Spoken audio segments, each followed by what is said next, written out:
So this question for provision over the decades hasn't changed much actually, right? Not so much that it changed, right? The same view that he has on provision question, right? It was how many years ago? 2001, right? And of course, at the earlier question, his questions are rather primitive. I use the word primitive. Primitive question better, right? More straightforward. Easier for me to show you.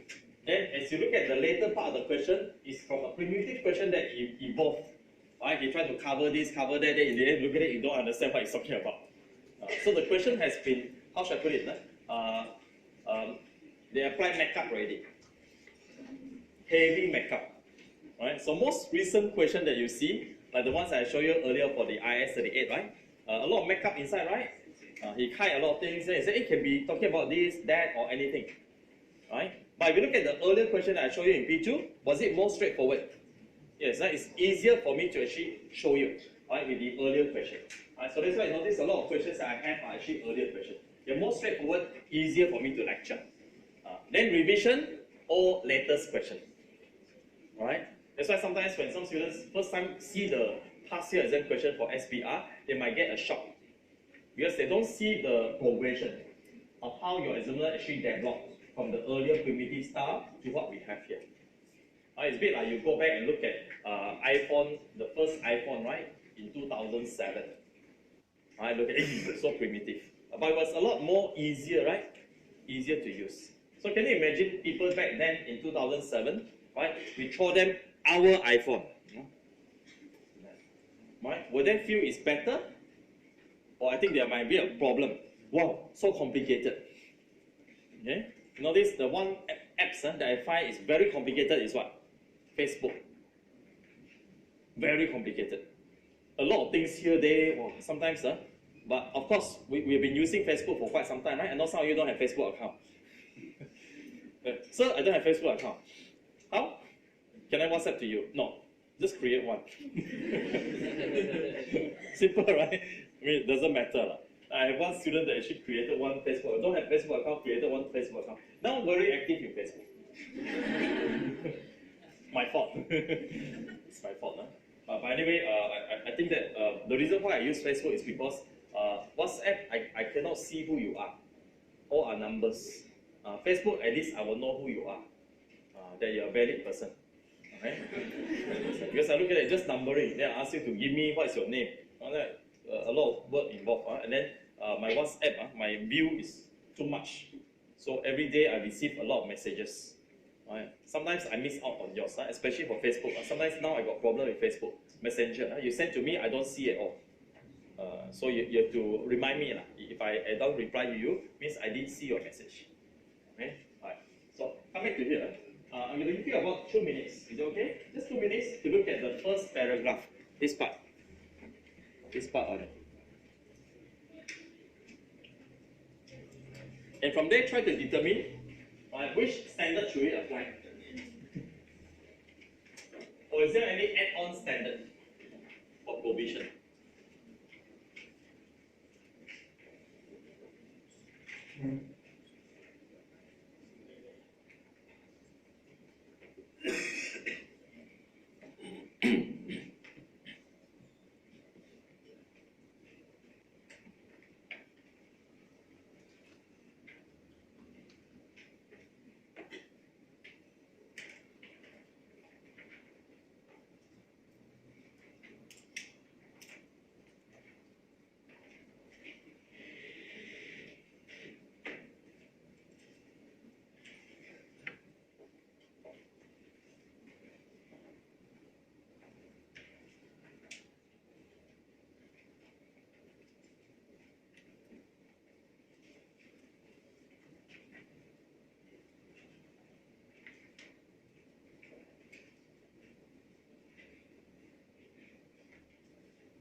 done? 2 minutes, huh? Okay. First question I have for you is, do you understand the case that is put forward here? Yes. 100%? You know, right? Then we go a bit slower. Okay? So we have to picture this in the head. It's like, for provision, it's still rather kind. Can give you a bit of figures for the item. Okay, compared to other standards, this one you still get figure. Right? And then this figure is either you recognize, right, or you don't recognize. Like what we done a question earlier. Right? Remember the earlier question? They give you a list of items. Then if your final figure is wrong, means there are some parts that you're wrong.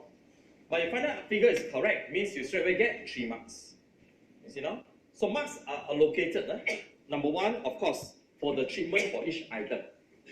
Okay? Then number 2, even items that you don't recognize as part of provision, you must still tell them why not. Okay? That's why a lot of students, you look at this, they only talk about the one that can recognize as provision. Then your marks will be greatly reduced. Because provision is either provide or don't provide.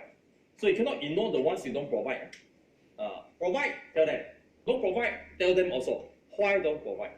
Okay, so I have how many items here? The first one, dissolve. The name tells you, right? Tells you a lot, right? Wish to make a provision of 15 million. Alright, on 31st July 2001 for the cost of closing glass making business. So this is referring to what?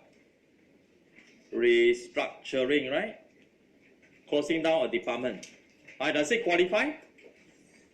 I think should be, right? Glass making business, you know. Why they close down? No business. Do you think glass making no business? You know one panel of glass is how much? This sort of glass, tempered glass. Just one like that, tempered glass. 1,000 over ringgit, no? So you see a building has so many, oh, there's big business. Okay? And that tempered glass has to be handled well. Very well one, okay? That's why I know because we remove a lot from here. Right? Used to you enter, yeah. Oh, gone already.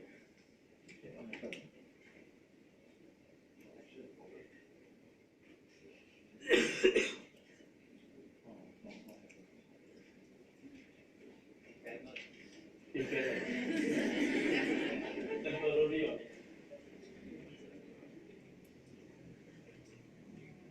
You have kick on anything?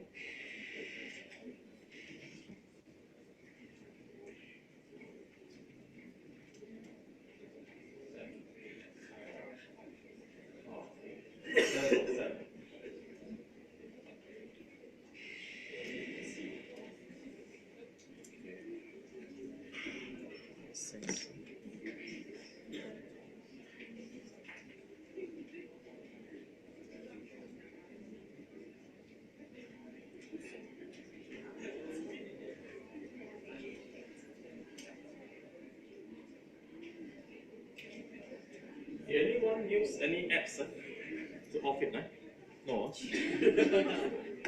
Can't be off by itself, right? No, none of you. Okay. Because I know some of you very smart. You have apps for the this aircon. Okay. Then someone use the phone and off it. Okay? Then the rest will come and keep on taking my remote. I think that's okay, right? Others are alright, right? Okay. So someone use the apps. You're trying. Right, okay, so come back to here. This amount has taken into account approximately 3 million for the potential profit on the disposal. This is the one that probably confuse you. Right? Means how much is my provision altogether? Originally is how much? Is it 15? No, see provision is a liability, right? So you don't have to provide so much, right? Then you originally got an amount, but if hey, this amount is what I'm gonna spend, I'm gonna lose. But remember, if I restructure, I will make a profit on myself. Can you see now? If I sold off my land and building, I'll make a profit of 3 million. So originally, your provision is 18 million. You see now?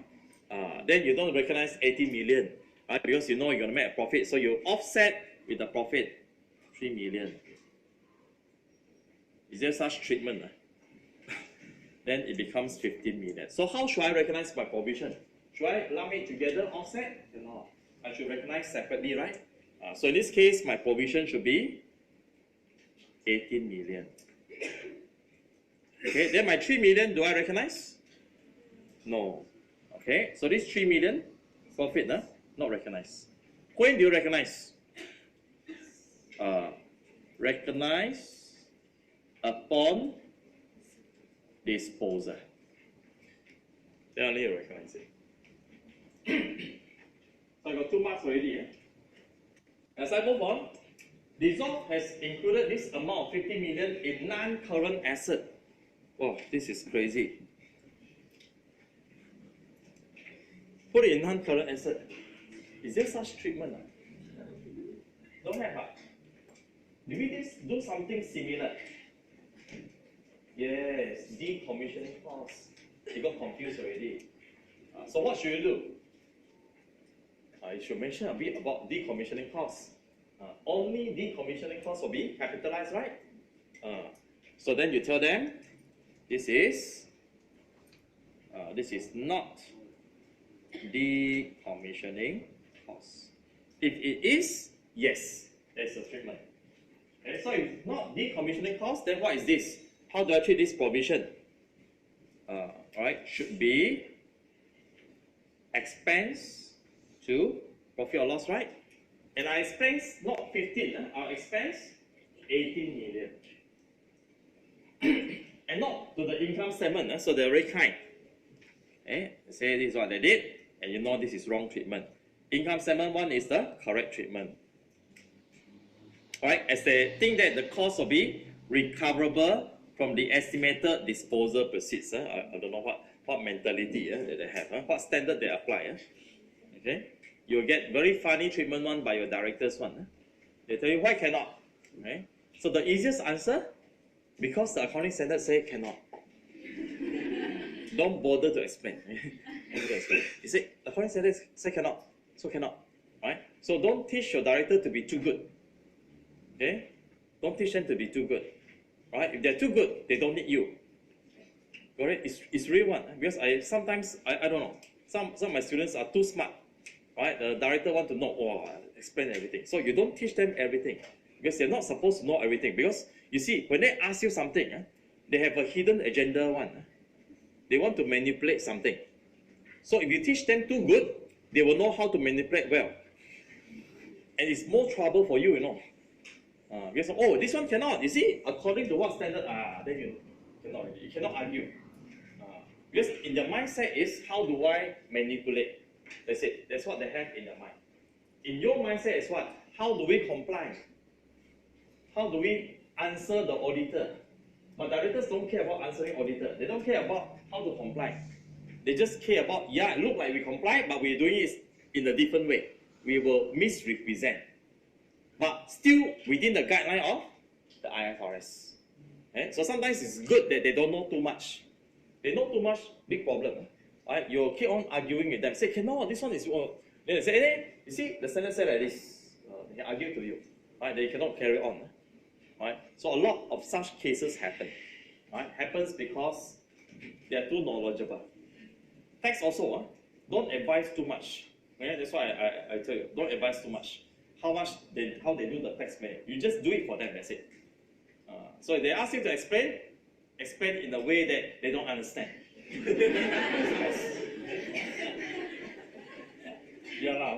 Unless you want to train out how to explain. Don't because if a director knows too much, a lot of work for us, too difficult. Right, next one, let's see. The contracts for the sale of the land and building, okay, were signed on 1st November and were completed on 20th December for a price of 25 million. Okay, so it's a statement only, right? Why do anything on this statement? IFRS 5. Okay. Then what do I mention in IFRS 5? What do you think they expect you to mention? Can I recognize the profit? No. So I suppose they will ask you to recognize, it should be recognized at the lower of CA and fair value less selling cost, right? So these are things that you mentioned. Right? Do I mention depreciation? Cs? No?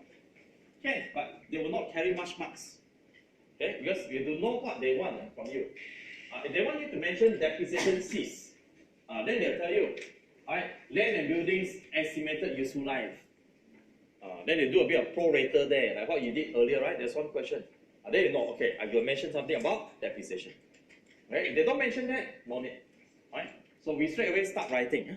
Okay, what is the accounting principle that we have here? What principle? What is the accounting principle for this particular treatment? IAS37. 37, yes, but which area of IAS37? Provision? Which part of provision?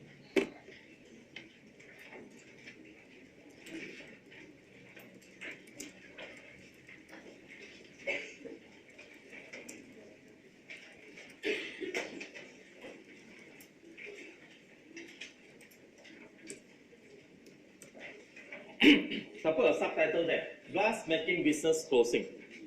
IS 37 provisions, comma, contingent liabilities and assets. Okay, deals with provision for restructuring. True or not? Isn't that restructuring provision? Yes, sir. Then my first accounting principle for restructuring will be what? Now, do they mention about the criteria to recognize or timing to recognize? Did they mention?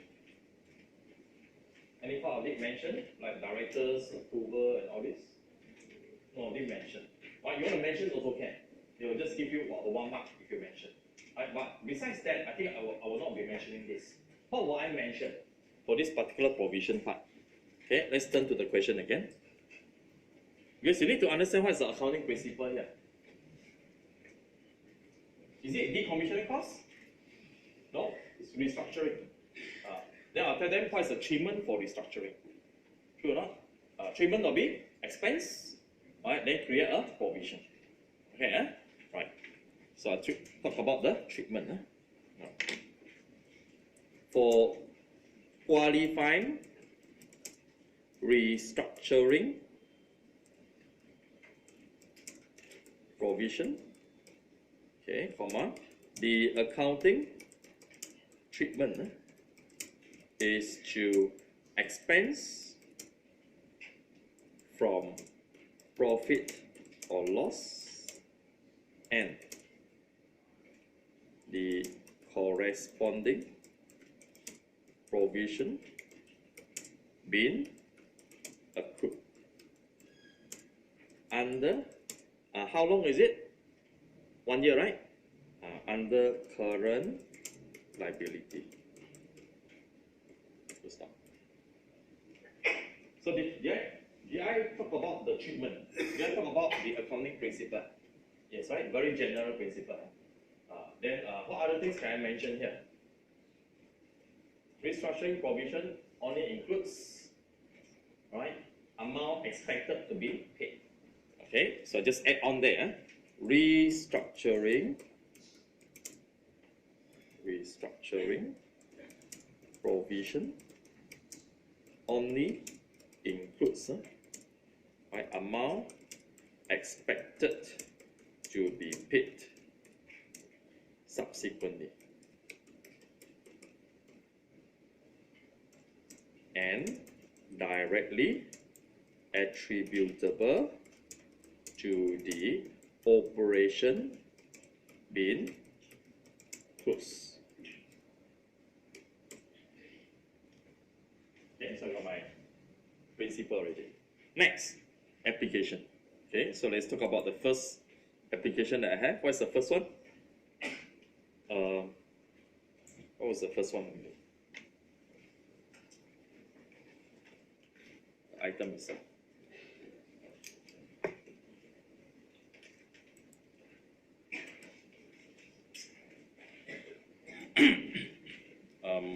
provision of 15 million. Okay, then I'll tell them application.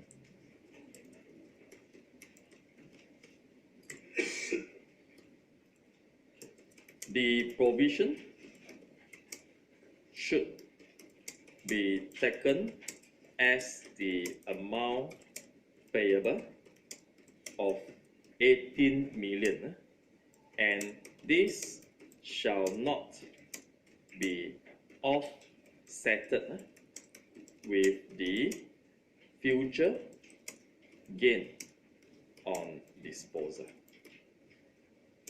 of 3 million. Alright, so I tell them straight away what is the treatment. Then the next part I'm going to talk about the future gain on disposal. What's my treatment for this future gain on disposal? Any future gain on disposal shall only be recognized as gain or loss, no loss, gain only, gain on disposal upon completion of the sale. Stop. So my provision is 18 million. Okay. Remember, you can go by your own way of writing. I'm just giving you an example on it. Right, so next part will be, let's see. So I covered 2 already, right? Profit on disposal, no, we don't cover that part. What else? Included 15 million in the non-current asset. Then I talk about decommissioning cost, right? Okay. So I just mentioned one part, decommissioning costs. Right? The treatment proposed by the director reflects that of decommissioning costs, which was to capitalize within the PPE. Okay, this is different. Okay.